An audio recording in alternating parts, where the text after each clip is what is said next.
শ্বশুর মশাই, আপনি কি বিয়ে করেছেন? আরে মহাজালা, বিয়ে না করলে তোরটা আইছে কোন থেকে? কারে বিয়ে করেছেন? তোর শাওরিরে বিয়ে করছি রে হারামজাদা। শ্বশুর ফাদার, আত্মীয়টা তাহলে ঘরে ঘরে হয়ে গেল না? একটা আত্মীয় যদি বাইরে করতেন তাহলে আর একটা আত্মীয় বাড়তো না? ওরে আল্লাহ, তুই চুপ কর চুপ কর চুপ কর। শ্বশুর ফাদার, হ্যাঁ, এই খালটা কে কেটেছিল? তোর বাপ কেটেছিল হালাই তোর জামাই কোথাকার।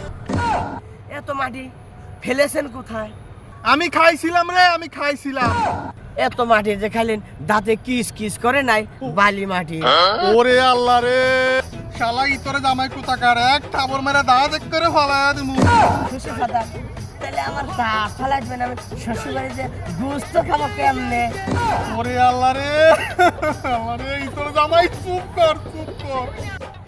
শ্বশুর ফাদার, তাহলে আপনি কি হাসতেছেন? আমি কাশতেছি হলো ইতর রে, ইতর। আমি ভাবছি আপনি হাসতেছেন। ইতরে জামার কাছে মাইয়া বিয়া দিয়া আমি সাই খাইছি, সাই সাই। ছাই খাইছিলেন কে লেগে ছাই?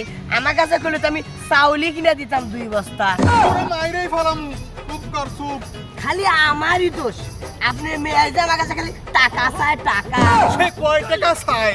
কয় টাকা চায়? আজ 1000, কাল 2000, পশু চায় 10,000। টাকা চাইতে চাইতে আমার ফকির বানায় ফেলাইলো।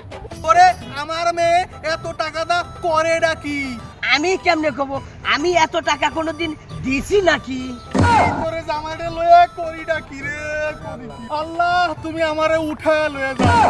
এদেশের শ্বশুর সমাজকে বলি, মেয়ে বিয়ে দেওয়ার আগে জামাইয়ের সাথে মেয়েকে মানাইছে কিনা, জামাই বোকা কিনা, জামাই শিক্ষিত কিনা, অবশ্যই সেটা বিবেচনা করে দেখে শুনে তারপর মেয়ে বিয়ে দিবেন। শ্বশুর, আপনি কি তাহলে যাত্রা করতেছেন? আরে শালা তোর জামাই গুনাহ করে।